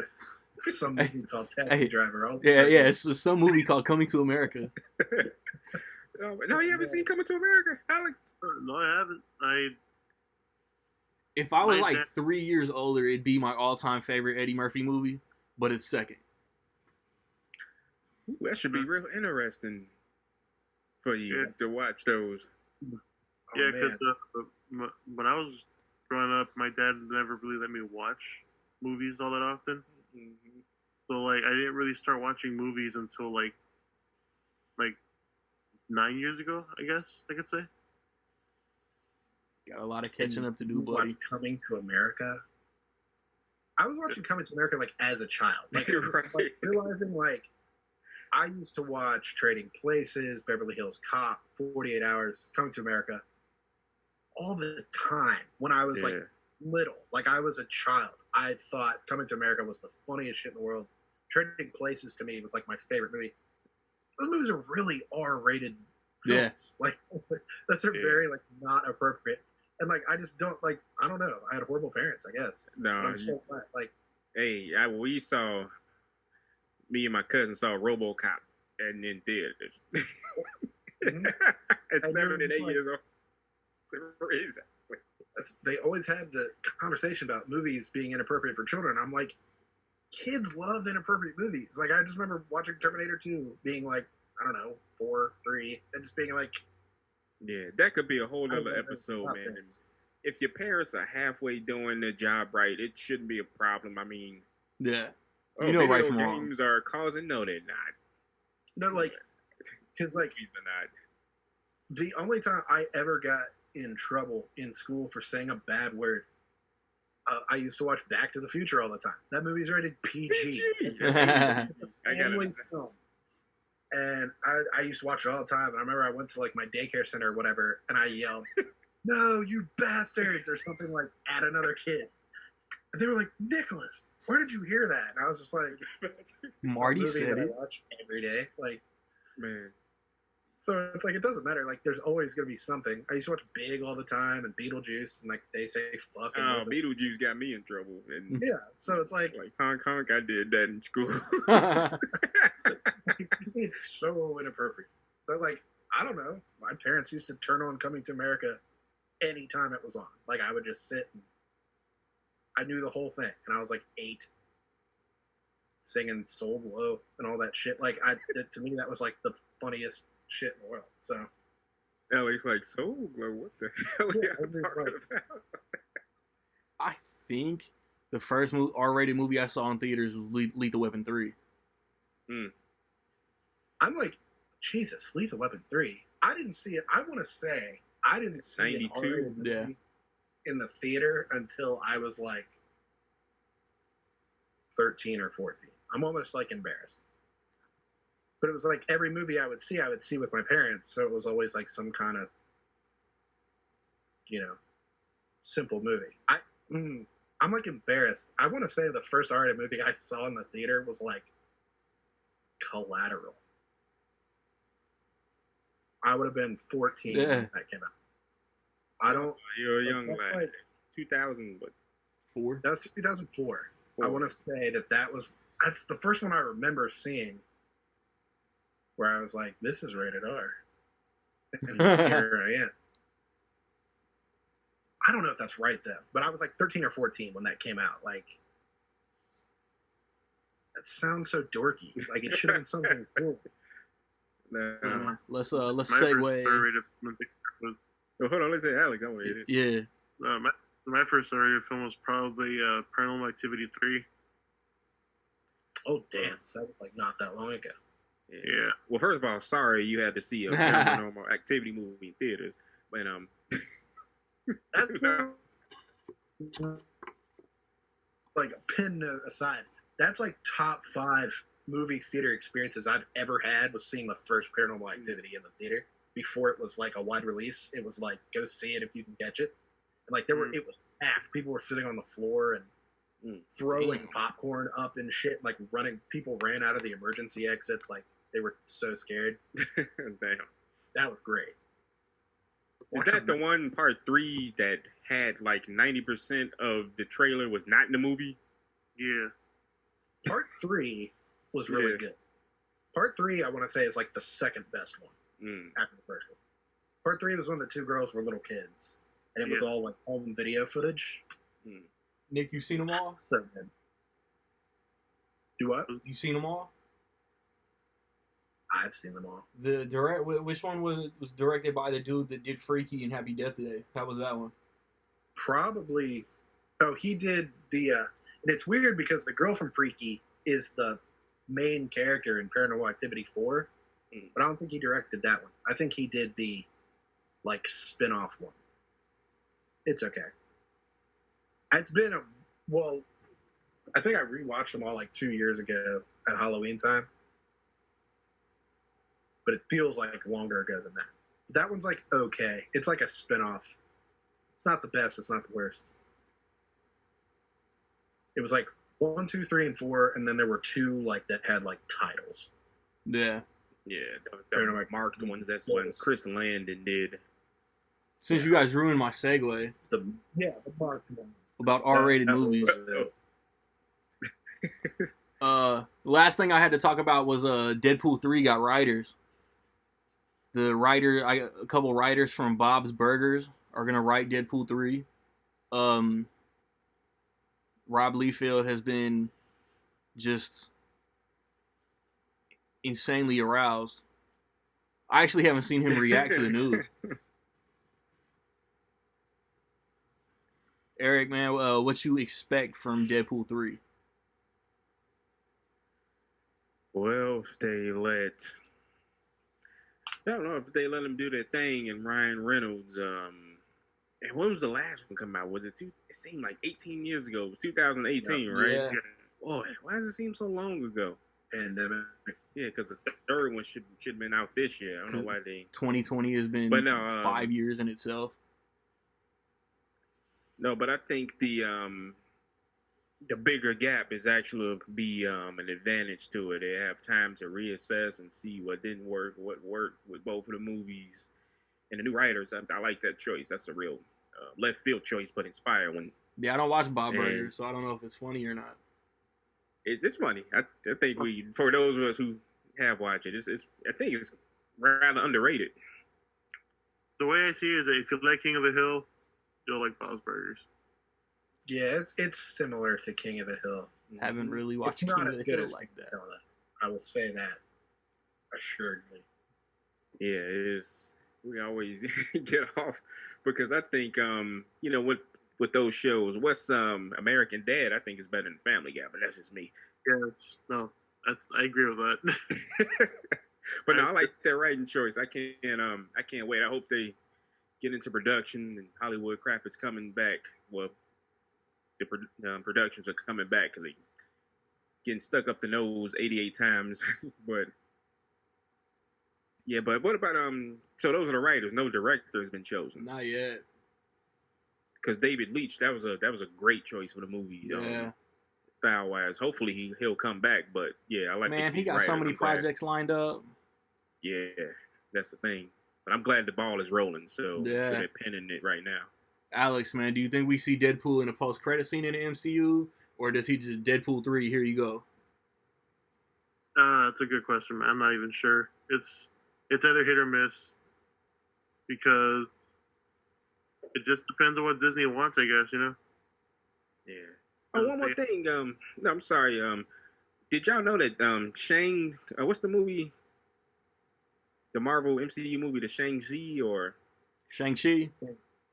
The Legend of the Ten Rings. I know that movie is wrapped. They've already filmed it.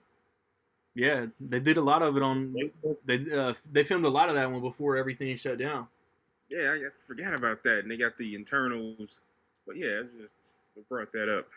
Those movies are on a shelf. it sucks. I mean, Black Widow was supposed to come out in May, and they're just that movie is done. Like somewhere Black Widow is like just sitting on a shelf. Like we could go steal it. Yeah. Like fan. So we could go steal it. Yeah, Black Widow should be on my shelf right now. Black Widow should be sitting on my shelf right now without a slipcover, and I could be crying about it. Yeah, but with a little. It's interesting. The production for Black Panther 2 is rolling, and R.I.P. to Chadwick Boseman. He would have been 44 today. Mm-hmm. But yeah, it's all interesting. But no, Deadpool 3 is Nick, did you talk about it? I'm steady babbling. No, I haven't got to Nick yet. I interrupt everybody like as they talk. That's just how I do the podcast. Oh no. But yeah, it's cool that I'm still like we're just in with the state of the movie industry as it is right now. Like almost any movie news I get, I don't like freak out. Like I'm just like, oh, cool. Like we won't get that movie. Like that's my headspace now. I was like, we won't get that movie anytime soon. Like this'll change, that'll change. Like we're gonna push that back. Like that's not confirmed yet, so we don't know. So it's like Deadpool 3 in the works. I'm like, that's cool. That was bound to happen anyway. Like we'll see if it actually comes out. But interesting writing choice.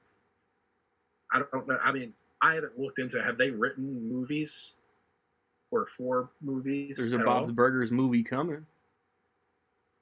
Well, that's supposed to have already come out. Yeah, like over the summer. Remember the infamous animation episode?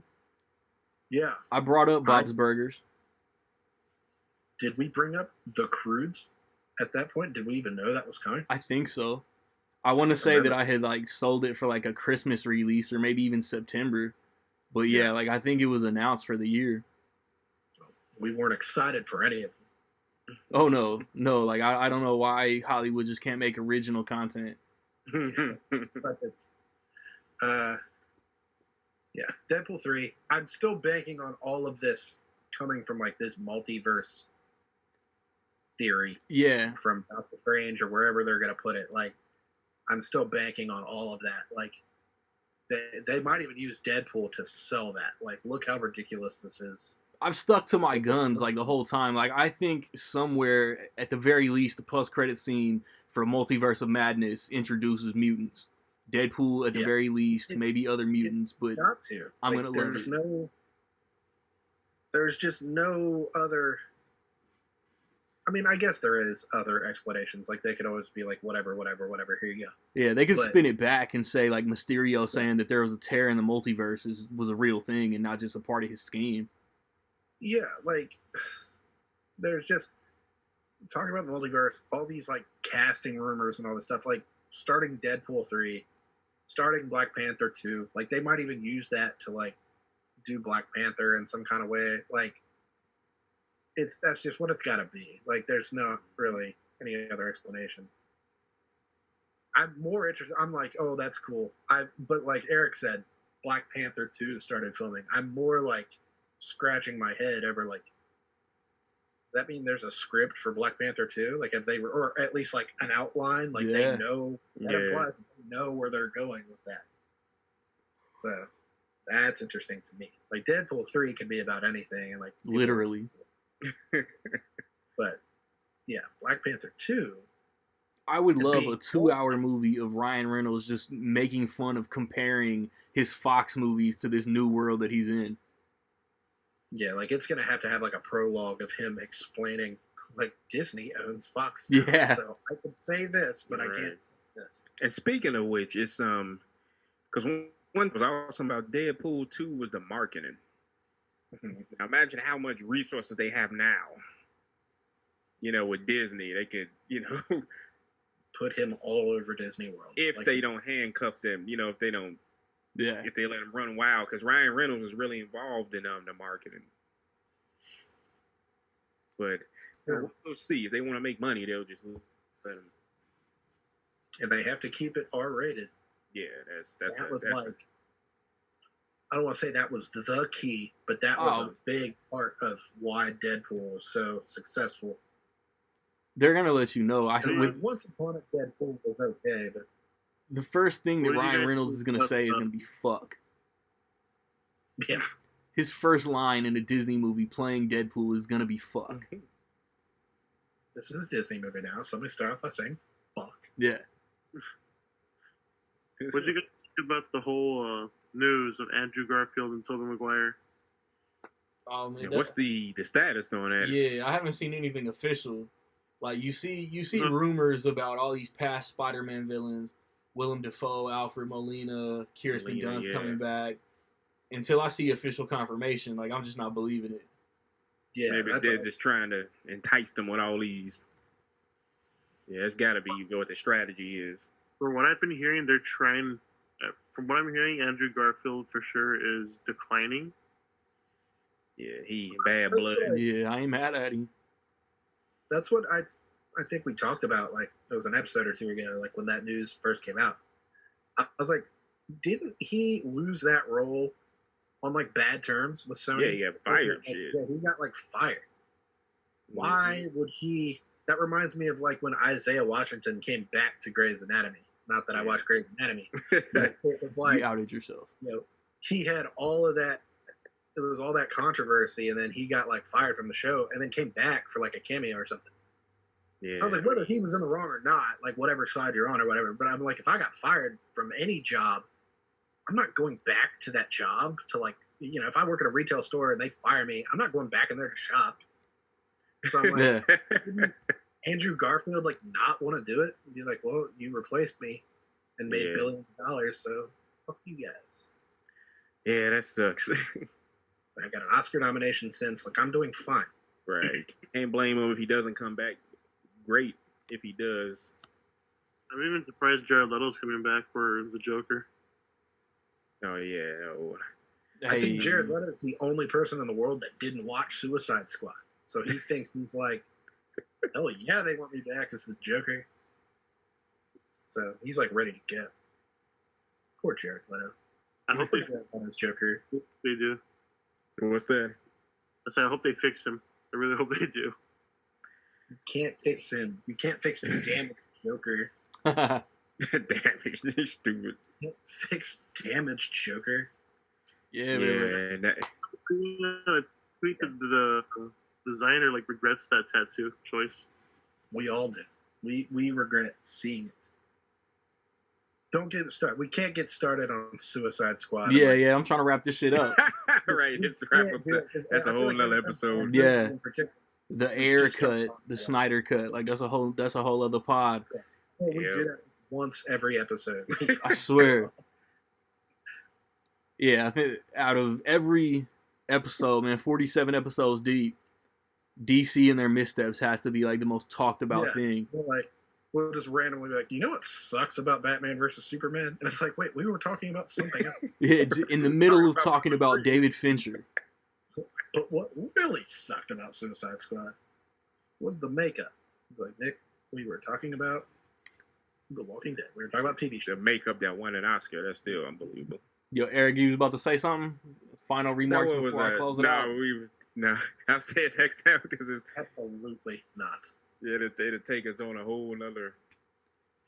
All right, you know what? Alex, man, I appreciate you jumping in with us, man. We'll definitely bring you back down the road. Maybe 2 weeks, maybe a month. I don't know. But that's it, man. Rec League Pod, man. Y'all got any comments, thoughts about anything we talk about? Hit us in the comment section on YouTube. Voice message on the Anchor, man. When I come back, man, I'll have something NBA free agency, NBA draft, man. It is Rec League Podcast.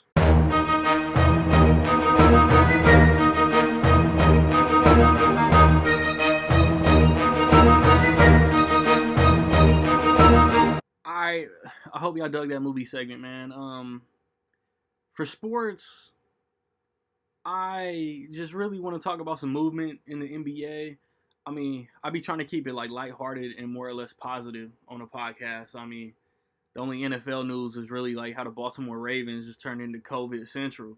So, as far as the NBA, man, like the draft had Minnesota taking Anthony Edwards, Golden State took James Wiseman, LaMelo Ball went to the Hornets. And like I said at the top, I don't know too much about college players, man. So like, to me, like big moves, like Klay Thompson is out again. Like he got hurt again. That sucks. Cause I really thought Golden State was gonna go this year and like give the Lakers like a 7-game conference finals, and it was a coin flip who was gonna win. Chris Paul going to the Suns is crazy to me. Devin Booker deserves to be in the playoffs. I think they make it. Number 1 pick, Cat, D'Lo. I'm curious to see what Minnesota does to see if they can make it to the playoffs. Gordon Hayward to the Hornets. And no disrespect. Like I'm not a Celtics fan, but no disrespects to the Celtics. Danny Ainge was feeling himself too much, man. He thought that he could first he thought he could hustle the Pacers and get more in return than what the Pacers valued Gordon Hayward as, and then he signed with the Charlotte Hornets and ended up signing as a free agent to the Charlotte Hornets, and Boston just lost a good player. Between LaMelo Ball and Gordon Hayward, hopefully Gordon Hayward is like back and an impact player like he was with Utah. I guess before he signed with the Celtics, he was interested in the Hornets, and for whatever reason, it just didn't work out. So I want to see if Charlotte can like make a push for like 7 or 8 in the East. The Hawks got Rajon Rondo, and if I'm not mistaken, I think they made a couple trades, or they signed a couple other players, and let me see if I can find something right quick.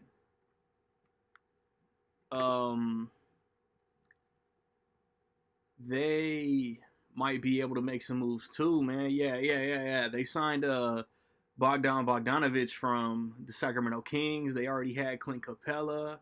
They signed Gallinari from the Thunder.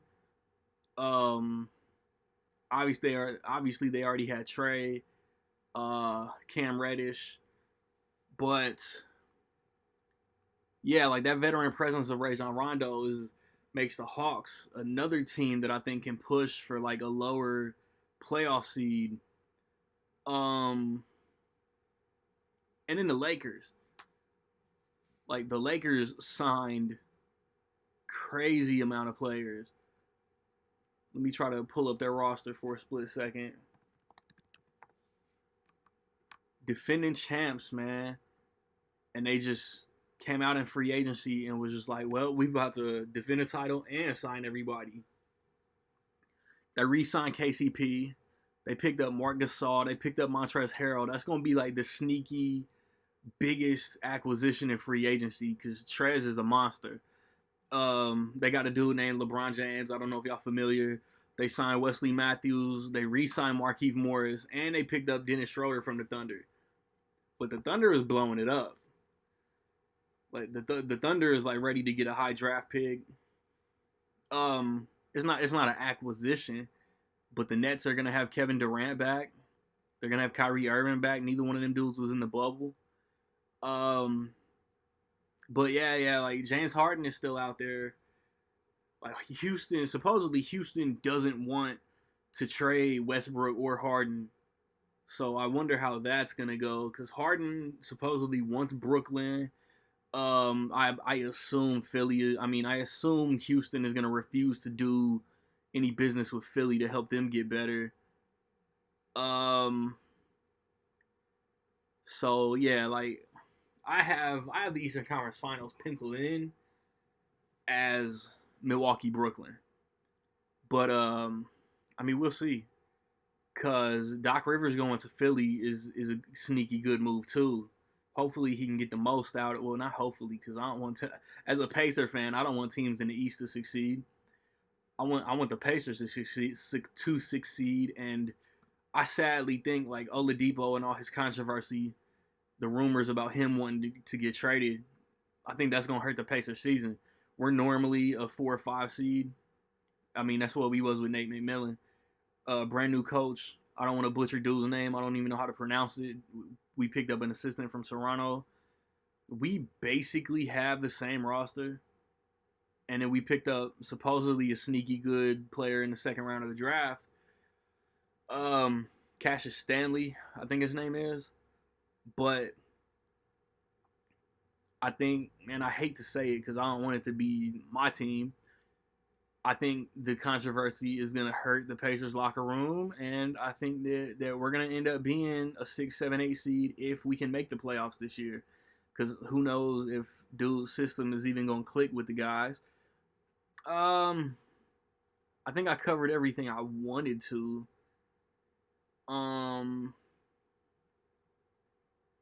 Yeah, man. The NBA already starts again in less than a month. I think I covered that last episode. That shit is wild to me. When I get back, I'm going to have some bars, and then I'm going to bring on my guy, NappyNewt, man. It's Rec League.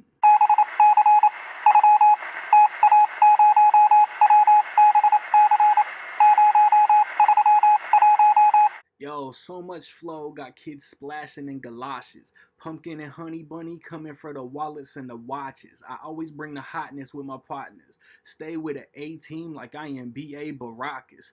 Pity you fools, I pity the new school. No respect for history, always pushing for new rules. Accusations and legends lead to something entangled. Don't get strangled. You ain't cover your 6. Get slammed out here like I am Kurt Angle, who won a gold medal with a broken freaking neck. No joke, Arthur Fleck. Your whip wrecked the boat trip. You slipped off the deck. Wink, wink. Perhaps something was put up in your drink. I think somebody could creep in your window, force your face down while you washing dishes in the sink. Peanut butter, bitches, mad jelly. How my bars pop. Even more jelly. Everything I spit was off the top.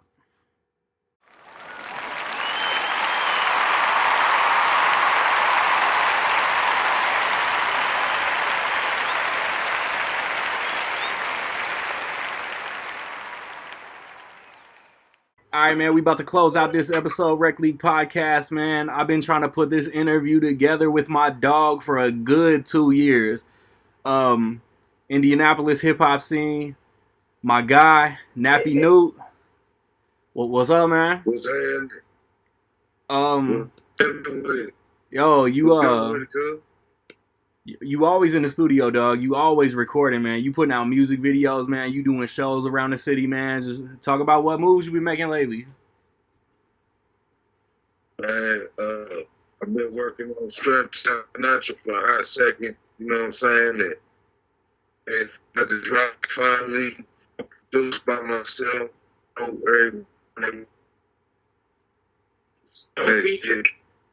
features on so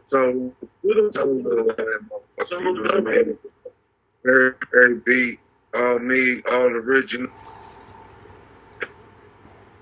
Like no features, nothing like that. Straptown Sinatra to hit the aerospace. Real deal, hold about slapping. I got Get Gone was the first single we came out with when the project first started. It's been taking some time, you know what I'm saying? Tell them where it started from. Like it all. It wasn't just Straptown Sinatra. Yeah, it originally. Show that love, Chris. Yeah, Straptown Spined is where it started, but like it's been a lot of projects. Then it was going to be Naptown Sinatra. It was Naptown Finest, Straptown Finest, Naptown Sinatra. They finally came up with Straptown Sinatra, and then got in link with one of my partners on me that be painting. And he got up, and we got up with him, you know what I'm saying? We wanted to know, he put together in his mind like the idea. It just, I go Karachi shit to the fullest, you know what I mean? This that town, this the Double I, this Circle City, you know what I mean? It's the crib. It's wild out in the, you know what I'm saying? Yep. This shit real deal. Out here, my motherfuckers out here talking about it. We live in this shit. You know what I'm saying? And what's up. Don't matter what's written on, but like we all in this shit. The world doing what we're doing, but where we at might be a little different than what other motherfuckers say. You know what I'm saying? Hell yeah.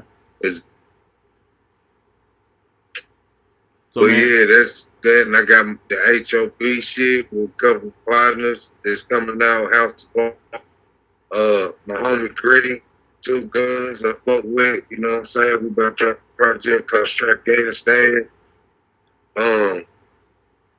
Dad, you know what I'm saying? Real the Holyfield. And after I dropped Stratown Sinatra, I'm doing an album. It's all the old school shit. It's a collaboration of all my old original material it's called The Vault.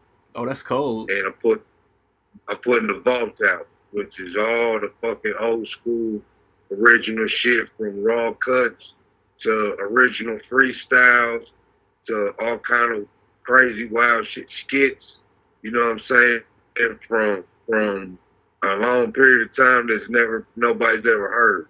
All you know right. what I mean? I've been storing and stashing back, and now I'm just gonna hit them with it all. You know what I mean? Like, oh, there you go. Like, check the history. You know got what I'm saying? This is like, you got release dates or anything? Oh man, it's all surprise, man. Other motherfuckers do things before I do sometimes, but it's gonna kind of be a surprise. I was hoping Christmas, but it's looking like maybe New Year or whenever it's clever to get it right. That's what's up. That's what's up. Anybody checking for that NappyNewt, man, just be ready, because you can fall asleep. It could be out when you wake up. But Yep. you had a show a couple weeks ago, man. I saw you talk about a show in December. Talk about that shit. How was the show a couple weeks back? Man, show couple, man. We was live. Man, yeah, Which show? We did one. I got 3 right now. I Right? did. Yeah, I got a couple. I got a What few. was the first? Okay, but I did Cash a few weeks back before him. Before that was Man, I don't even remember, man. It was the one dude, and then the one cat, and the other guy. I did that, man. I don't know if it's stuff, but we got the details last time. Let me show you that trip. And we did one for what's his name came through? Lil White was that one. He came through. Lil White, and then Gasky, and then Don Tripp just came through. And then the next one we about to do is Best Believe.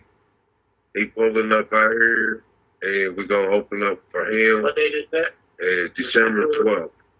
No, where is that? 12th. Emerson Theater, man. Emerson Theater shutting it down on 10th Street, bro. All right, man. If y'all in Indy, make sure y'all check that out. Shit, if you in Michigan, Illinois, Ohio, Kentucky, check that shit out. East side down, you can see it, man. That's what's up. You know what I mean? Just dropped the video to straight video like a week, 2 weeks ago, a couple weeks back, about to drop the Goals and Gators video. Me and my son, Nugget Belly, was up. This is, you know what I'm saying? Shout out Red August. Red August Films, that's my guys, my partner, you know what I'm saying, on the video, making it jump, you know what I'm saying, making some big moves, doing some big things, and getting some good following, you know what I mean, making shit shake, you know what I mean, Yeah. back to, you know, some movies, you know what I mean, making movies, and on a whole nother level of what the game been teaching us, you know what I mean, trying to make it good for ourselves, you know what I'm saying? Chris making them big moves. Trying to make shit shake heavy, man. If I'm gonna make it, I'm gonna take it. So you say you in the studio right now working on some shit, huh? We live in the studio right now. Got my partner Clint, What's good, bro? What's up, man? We do. What's happening? Yeah, in the lab. Real deal Holyfield. Shit, that's what's up. Before we wrap this up, man, I know you ain't too heavy on social media, but if they want to find your music videos on like YouTube, Twitter, Facebook, you want to shout out some accounts? Accounts, man. You can holler at me. NappyNewt 317 YouTube. Yeah, on NappyNewt YouTube. 317 YouTube. There you go. NappyNewt on Yeah, BT1 on that. We got it all lined up. Yeah, We're trying to like, get all that. It's all the same, so you ain't got to do a whole lot of searching. But right now, no, bro, you can't. You gonna find me? just type in NappyNewt. Like Google NappyNewt, man. You find me. Come to the You'll east find side of it. Indianapolis. I'll eventually get the message. You know what I mean? Whether you commented on a song or whether you hit like on a track or a beat or something I made that's online. You know what I mean? Like, check a view. I don't just go to YouTube and type in NappyNewt. My videos pop up. A lot of beats that I made is on there. A lot of that I make for other people is on there. A lot of freestyles I did back in the day. Like, I got all kind of shit. Real deal Holyfield, man. All right, man. That's what's up, man. That's what's up. Once again, dog, I appreciate it. I know it took like a year, 2.5 years. We couldn't get the Skype right the first time, but Yeah. shit, movie, sports. My guy NappyNewt, man. Y'all got any comments to talk on this episode, man? Just let us know, man. Sit back and just chill until the next episode.